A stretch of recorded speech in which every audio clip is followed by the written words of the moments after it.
Assalamualaikum warahmatullahi wabarakatuh. Selamat hadir di kelas kita pemasaran digital. Hari ini kita akan membahas mengenai produk dalam pemasaran digital.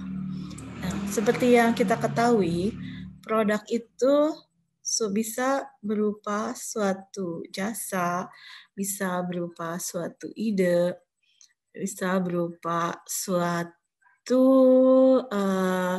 layanan. Nah, produk itu bagian dari apa yang disebut dengan 4P ya.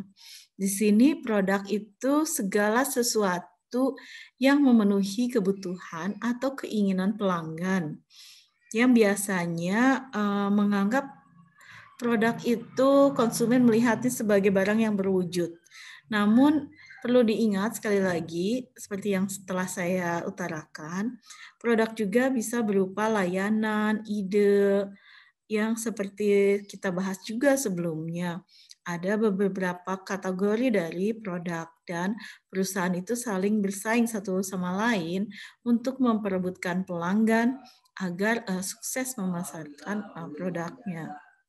Jadi, untuk menjadi sukses suatu produk itu harus memiliki proporsi penjualan yang khas. Dalam pemasaran, ini biasanya disebut sebagai posisi produk. Oke, selanjutnya yang akan kita bahas adalah mengenai positioning. Positioning itu penentuan posisi yang bersifat fungsional, misalnya berdasarkan perbedaan produk aktual atau simbolis, berdasarkan bagaimana suatu produk dipersepsikan oleh konsumen. Misalnya kita ambil contoh Coca-Cola. Coca-Cola klasik itu ya, memenuhi kebutuhan kita akan rasa haus serta keinginan kita untuk memiliki minuman tersebut dan diposisikan sebagai Coca-Cola yang original, flavor yang sangat terkenal, ikonik ya, yang sangat ikon. Misalnya kita semua tahu Coca-Cola seperti itu. Nah, itu dapat kita sebutkan sebagai positioning dari Coca-Cola klasik. Nah, ada konsep inti yang akan kita bahas juga mengenai kualitas produk, kemudian bagaimana mengelola lini produk dan layanan pendukung produk. Yang di sini kita akan lihat pada konsep-konsep ini yang dihubungkan dengan dasar pengembangan produk dan manajemen merek. Pertama kita lihat dulu dari sisi pengembangan merek. Inovasi itu dipandang sebagai elemen penting bagi keberhasilan sebagian besar produk-produk yang ada kita lihat dewasa ini. Contoh bagusnya adalah perusahaan seperti Apple, Google, dan Netflix yang membuat produk baru yang sebelumnya belum pernah ada, sehingga menciptakan suatu model bisnis baru. Tiga perusahaan ini merupakan tiga perusahaan yang cukup inovatif. Selanjutnya kita akan lihat jenis inovasi produk dan inovasi radikal dan inovasi inkremental. Jadi dalam pemasaran kita mengembangkan produk berdasarkan inovasi produk yang ada dewasa ini. Nah, pemasar biasa menyebutnya sebagai inovasi radikal, manakala produk atau jasa itu akan mengganggu praktek-praktek produk atau jasa tradisional. Karena jenis inovasi radikal ini bersifat jarang sekali terjadi, maka inovasi ini benar-benar merubah ya dasar misalnya penggunaan suatu produk. Jarang sekali sebagian besar perusahaan terlibat dari apa yang dikenal dengan inovasi incremental yang lebih berfokus pada peningkatan produk yang sudah ada daripada menciptakan produk yang sama sekali baru. Jadi tadi saya ralat inovasi radikal itu membuat suatu produk yang sama sekali baru yang selama ini belum pernah dikenal. Sementara inovasi incremental berfokus pada peningkatan produk yang sudah ada atau jasa yang sudah ada. Kita contohkan lagi Coca-Cola, karena memang cukup terkenal Coca-Cola, itu memperkenalkan sejumlah lini produk ekstensi dari merek Coca-Cola itu sendiri dengan produk seperti Diet Coke atau Coca-Cola untuk diet, dan ada juga produk yang benar-benar baru yang belum pernah ada sebelumnya, yaitu Coca-Cola Zero. Ya.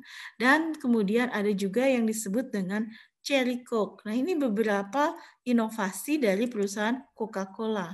Nah, mana yang masuk ke dalam inovasi incremental dan apakah itu masuk juga ke dalam inovasi radikal pengembangan lini produk Coca-Cola tersebut? Silahkan Anda jawab. Nah, berikutnya kita bisa membuat suatu produk yang inovatif bagaimana? Ya, caranya biasanya itu tergantung dari tim cross fungsional yang ada dalam perusahaan.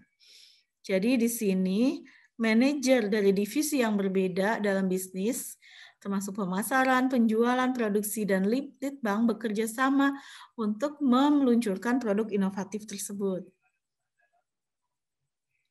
Ya, jadi jenis strategi perluasan lini bisa sangat berhasil apabila perusahaan menargetkan penawaran yang berbeda ke segmen yang berbeda dengan bekerja sama dalam bentuk tim cross fungsional di dalam perusahaannya. Misalnya, Diet Coke ditujukan untuk wanita, sedangkan Coca-Cola Zero lebih banyak ditujukan untuk pria. Untuk mengembangkan produk baru ini, sebagian besar perusahaan memperkerjakan tim lintas fungsi yang terdiri dari manajer, dari berbagai departemen, ya, seperti yang saya ceritakan, dan termasuk di dalamnya mendesain rancangan produk hingga produksi dan sampai ke launching.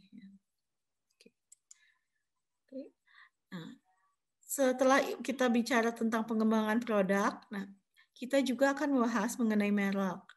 Merek seperti contoh merek Nestle yang di sini Anda bisa melihat merek adalah nama ya, ada nama di sini, kemudian ada simbol, kemudian ada desain yang membedakan produk perusahaan dengan pesaingnya. Contoh perusahaan Nestle dia menggunakan simbol ada burung, ada tempat tinggal burungnya atau sarang burungnya. Ini dan ada huruf-huruf tulisan Nestle. Ini bagian dari merek. Jadi merek itu harus dirancang sedemikian rupa agar bisa membedakan produk perusahaan ini dengan merek produk perusahaan lainnya. Nah, misalnya dapat dikatakan merek itu merupakan diferensiasi yang nyata dari suatu produk karena di situ ada bentuk yang berwujud, ya, bentuk yang berwujud. Ada tulisan nama, ada simbol dari produk perusahaan tersebut. Nah, contohnya sekali lagi saya gunakan Coca-Cola. Di sini Coca-Cola tidak hanya dibedakan dari cara menulis Coca-Colanya dalam kemasan, tapi jenis huruf yang digunakannya juga khas. Desain botolnya yang berwarna merah, berwarna putih, itu bagian dari mereknya. Merek yang kuat membantu konsumen memutuskan apa yang akan dibeli dan memberi mereka tidak hanya kepercayaan diri yang lebih besar, tapi juga rasa identitas dan merek juga bermanfaat besar bagi perusahaan manakala merek itu merupakan suatu aset bagi perusahaan. Nah, dalam manajemen merek itu perusahaan berusaha agar merek yang mereka miliki itu kuat. Bisa karena merek yang kuat bisa menetapkan perusahaan bisa menetapkan harga yang tinggi, kemudian bisa menikmati loyalitas yang lebih besar dan mengalami profitabilitas yang lebih tinggi. Contoh di sini saya menggunakan contoh McDonald. McDonald merupakan suatu merek yang terkenal di dunia dan sudah cukup global, di mana McDonald sendiri, merek McDonald merupakan suatu aset bagi perusahaannya. Kemudian dalam manajemen merek kita juga mengenal apa yang disebut dengan ekuitas merek. Ekuitas merek merupakan nilai merek atas produk generik dalam kategori yang sama. Ya. Jadi ekuitas merek adalah suatu aset bagi perusahaan, aset yang tidak berwujud, yang sangat substansial sebenarnya bagi perusahaan. Kenapa? Karena misalnya ekuitas merek Coca-Cola contoh diperkirakan bernilai lebih dari 90 miliar US dollar. Hal ini mewakili lebih dari 40% total nilai pasar Coca-Cola. Melihat nilai tinggi yang ditempatkan pada ekuitas merek Coca-Cola ini, maka sebagian perusahaan sangat menekankan pada pembangunan merek yang kuat dengan memilih elemen merek dengan cermat seperti apa nama mereknya, warnanya, membangun asosiasi yang kuat melalui kampanye iklan, melindungi merek mereka, melindungi merek dagang mereka, dan mengelola merek mereka dalam tim manajemen merek yang tugas utamanya adalah untuk memastikan agar merek-merek perusahaan memiliki ekuitas yang tinggi. Kalau kita hubungkan saat ini dengan perubahan di era digital mengenai pengembangan produk, manajemen merek, maka kita lihat bahwa pendekatan yang dulu digunakan oleh perusahaan ini mulai rusak karena munculnya teknologi digital. Kenapa bisa terjadi kerusakan? Karena terjadi perubahan-perubahan di mana saat ini merek tergantung juga oleh masukan dari pelanggan. Ya, masukan yang khas dari pelanggan.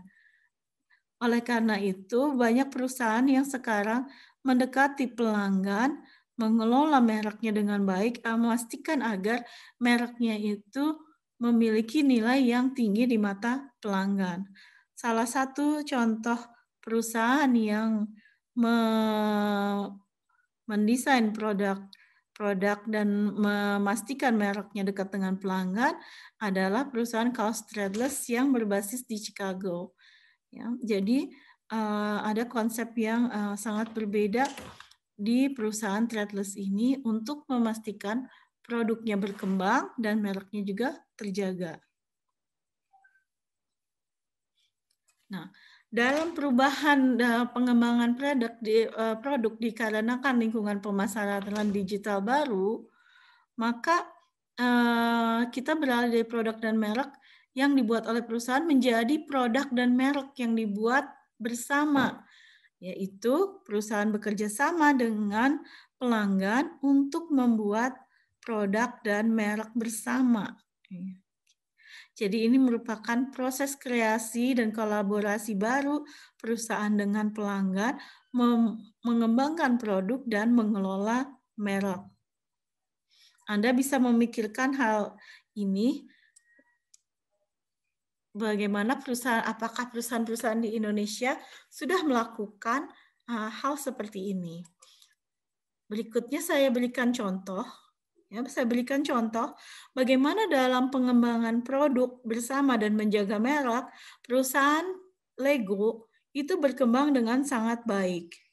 Perusahaan Lego menciptakan suatu platform untuk berhubungan dengan pelanggan dan mencari ide-ide pengembangan produk baru bekerja sama dengan pelanggan. Mereka menggunakan platform mylegoideas.com. Nah, mylegoideas.com itu menjaring ide-ide dari pelanggan, ide-ide yang bisa diberikan kepada perusahaan, kemudian bekerja sama untuk menciptakan produk baru bersama. Nah, kegiatan ini tersedia karena adanya platform online dan teknologi digital yang bisa menghubungkan antara perusahaan dengan pelanggan, bekerja sama menciptakan ide, produk bersama, dan menjaga merek Lego sehingga menjadi lebih berkembang lagi. Demikian materi yang akan saya sampaikan. Terima kasih. Wassalamualaikum warahmatullahi wabarakatuh.